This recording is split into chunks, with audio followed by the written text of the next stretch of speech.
sea is especially beautiful today. What are you doing, Doctor? Nothing important. Searching for another world.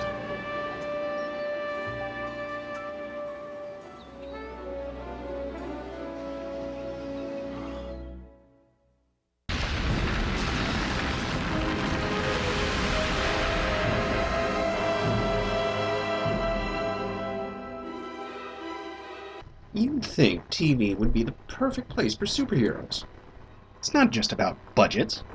I mean, the Japanese have been making superhero movies since the late 50s, when nobody had any money. And superhero TV shows started in the 60s and 70s are, in one form or another, still going strong today. Kamen Rider, anyone? Ultraman? Do you have any idea how many generations of Super Sentai shows Hayam Saban really has to choose from? There's a reason Power Rangers has lasted as long as it has. They're not going to run out of raw material anytime soon. Of all mobile visual media, TV is about the closest thing you can get to comic books anyway. Most shows ain't nothing but serialized adventure stories. The settings change, but the characters and setups, they'll pretty much remain the same. But that's not necessarily a bad thing. I mean, without that baseline of boredom, how would any show stand out at all? They'd all need famous names attached to them. Or to be just plain damn weird. Or both. Like Mantis. In all the kingdom of the living, there is no more deadly or voracious creature than the praying mantis.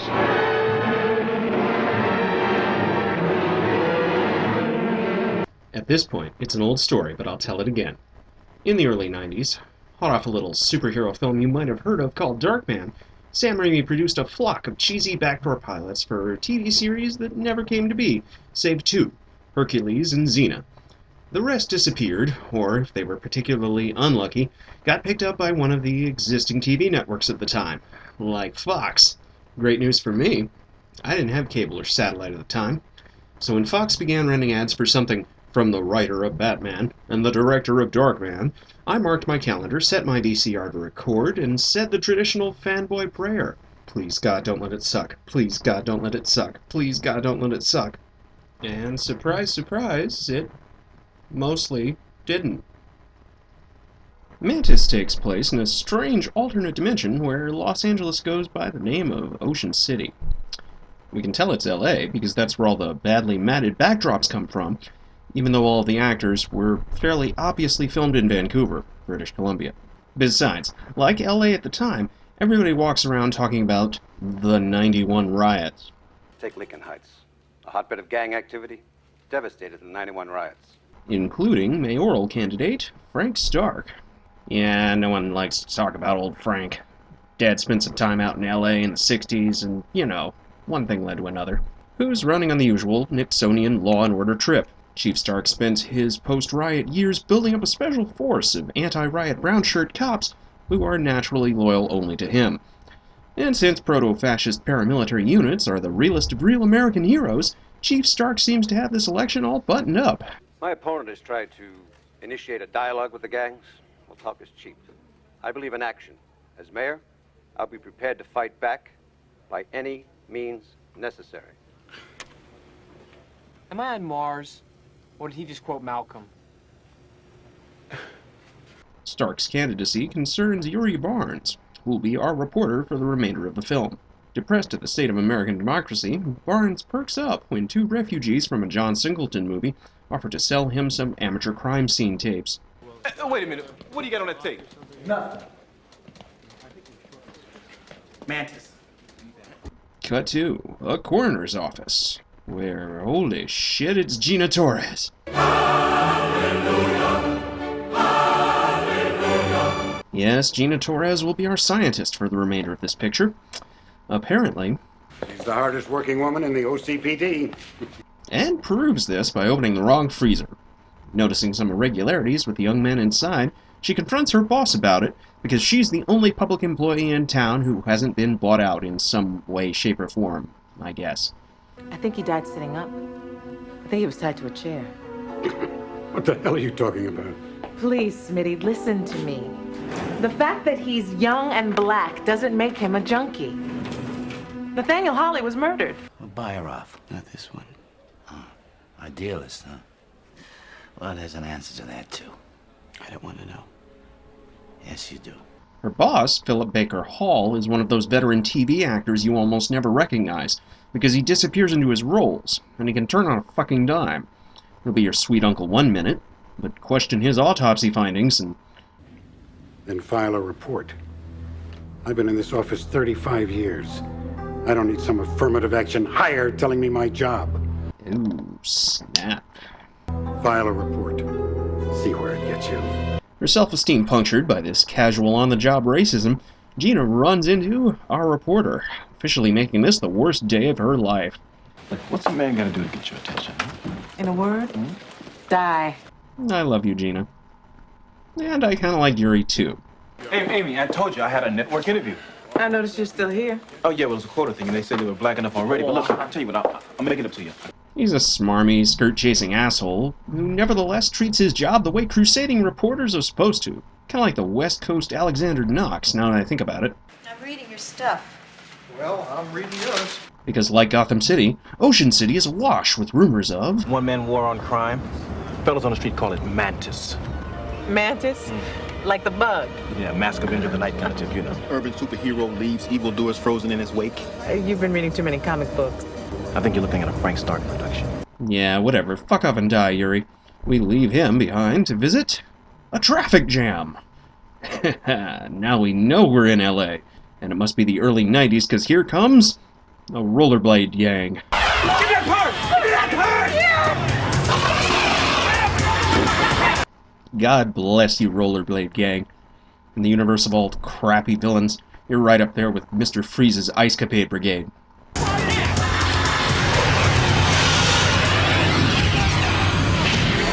Wait, what? Holographic flying car.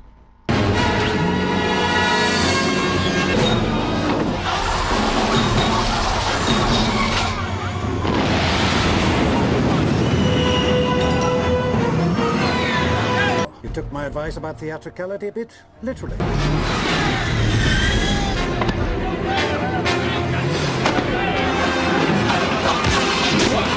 Now that's how you do it, with style. Yeah, none of this pancaking cop cars on the evening news crap for our Mantis. And unlike his Gotham City inspiration, our hero does not crash his flying conveyance into the nearest busy street.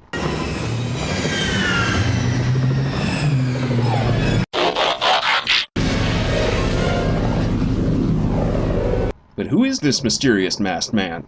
Could he be one of Chief Stark's goons? Could he be Steve James from American Ninjas 1, 2, and 3? Could he be this guy? Right. Now, how do you know this Mantis guy? Well, we had studied together about 4 years ago. Mm-hmm. It was a medical school. Oh, no. Where's this medical school? This is the University of Venus. Okay. What state is that in? Oh, this is the planet Venus. And it was a small school, but one that was highly regarded. Or maybe it's this guy. Under direct orders of Chief Stark. You can't go in there now, ma'am. And now, Xena Torres' amazing powers of stealth. As I said, ma'am, you can't go in there now. Smitty? Ma'am? Ma'am! What the hell? Get out of here, Amy. You're not authorized.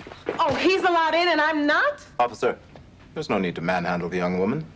Inside, she finds the rollerblade gang, frozen stiff and getting poked at by the department's new scientific consultant, Dr. Miles Hawkins, played by Carl Lumbey, a fine actor of stage and screen who's probably best known for his 5-year stint as John Jones, the Martian Manhunter. Let's put a pin in that theory to explore another time. Here he plays an embittered paraplegic billionaire designated super genius, with My Dream House, the world's hottest physical therapist, and the sense of humor I'd probably wind up with were I in his situation. Was that Duke Ellington on the... Thelonious Monk. Though I do admire Ellington. He wrote one of my favorite songs. Which one is that? Don't get around much anymore. He claims he wants to study the Mantis' tech for the cops because, well... I'm a doctor, Miss Ellis. Paralysis is my specialty. I want to know how neurotransmitters work and why they fail. If you think hard, you can figure out why. But this is a Sam Hamm superhero story about an urban hellscape stewing in its own corrupt juices, featuring a rich loner who spends most of his time acting like an aloof bastard. So, yeah, spoiler alert, he's the Mantis.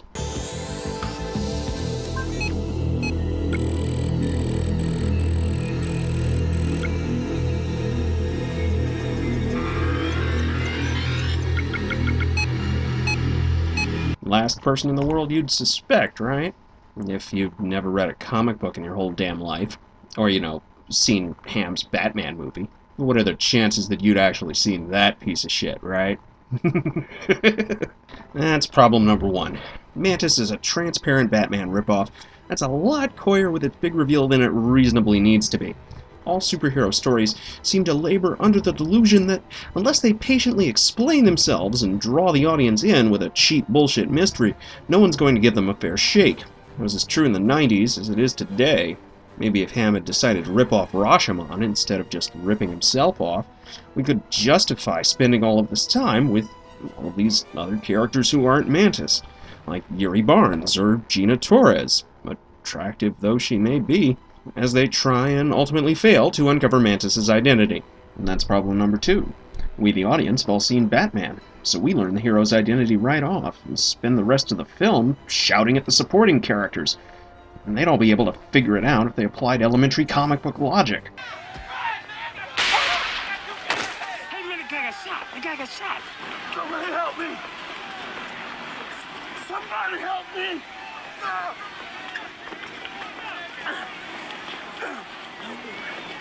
Help me. Help me. I mean, it's that guy. That guy over there. That self-made millionaire with the background in defense contracts. Defense contracts? Yeah. I think he bought that spread at the beach. Biological weapons. Who seemed to grow a social conscience after losing the use of his legs in those riots everyone keeps talking about. I'd forgotten how horrible it was. We were glued to the setback in Detroit. You watch this movie enough times, and you notice nobody really talks about why those riots happened. There's a lot of stuff about gangs, and Steve James is big into gang outreach, but that just means this is all set in an American city, with suspiciously familiar skyscrapers. But we all knew what they were talking about, so you can imagine our shock when we saw a major broadcast TV network spin a superhero story out of the Los Angeles riots, less than 2 years after they happened. Imagine is pretty much all you can do, since I was apparently the only one watching this when it premiered. And that sucks, because LA needs more heroes. And if the comic book industry were headquartered in Los Angeles, A, we'd probably get a lot more big-budget superhero movies a lot sooner, and B, most of them would have probably looked like this. Hey, fellas! Let's hear what Mantis got to say. Why should we do that? Because if you don't, he's gonna kill me. Instead of, like, say, this.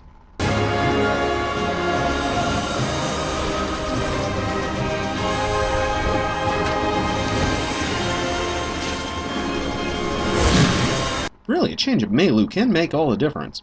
I mean, let's say this isn't LA. Obviously, there was no Rodney King beating, no trial, no not guilty, no Reginald Denny. Unless Miles Hawkins became the Reginald Denny of his universe. He claimed he was shot by a cop, and he filed a wrongful injury suit against the city for $10 million. Dr. Hawkins, can we have a word, please? Dr. Hawkins, do you plan to appeal the verdict? No, I've decided that my time is best spent in other pursuits. One more, sir. Has this experience changed your well-known conservative views? I won't blame anyone else for what happened to me. That would make me one more hapless victim, and there are enough of those already. Excuse me? Shot by a cop, or brick batted by some punks. I mean, what does it matter? You still get years of physical therapy out of the deal. Might as well become a superhero. Plus, he's a lot richer than Denny, and not much more likely to catch the eye of the national media. We know he sued the city, and lost, even though he seems to have the video equipment to prove his accusations. Bullets what ruined him in court. It was non-standard. It wasn't police issue. Lord, Yuri. Okay, I'm sorry. How is this not LA again? Now you're finally learning how to live like human beings. Keep on learning. Or I'll be back. Oh, right. People take that phrase seriously. gangland power politics get more screen time than our hero's defining element of tragedy. We'll handle these 3 punks. No. Anyone wants them goes through me. That how you want it? Hey, this has nothing to do with you, man. All of which sucks because we've got a perfectly well set up hero here in search of a worthy plot. I mean, look at this guy. In an age of useless shoulder pads and crippling Liefeld's disease, he fights crime in a suit, tie, and sweet coat. With freeze darts. And a flying car. With grappling hooks. And freeze gas. From an underwater base staffed by his 2 undocumented houseworkers. A younger binary Alfred, if you will.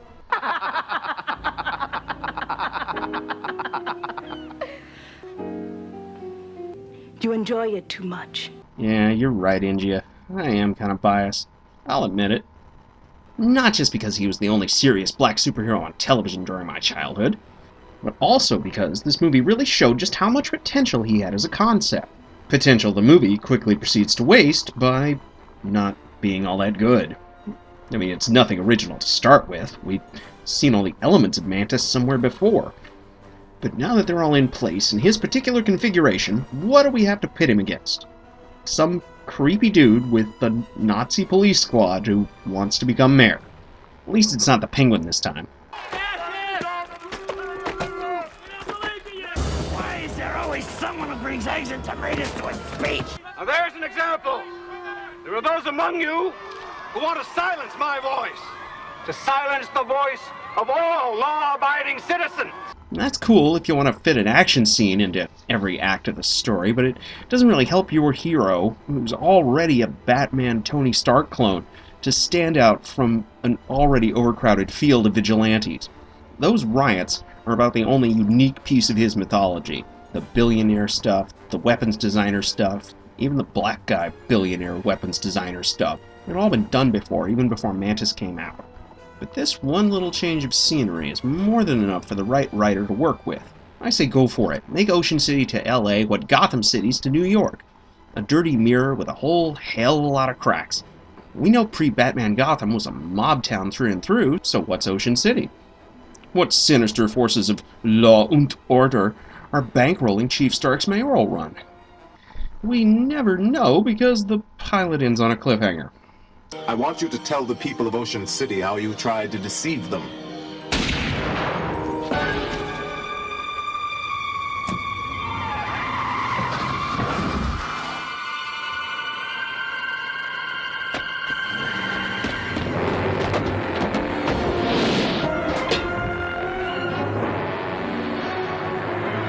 They shot Stark! Somebody get an ambulance! Come on, we need some help over here! Come on, move it! The better to lead into the series, Fox promised would come our way in fall 1994. Shot?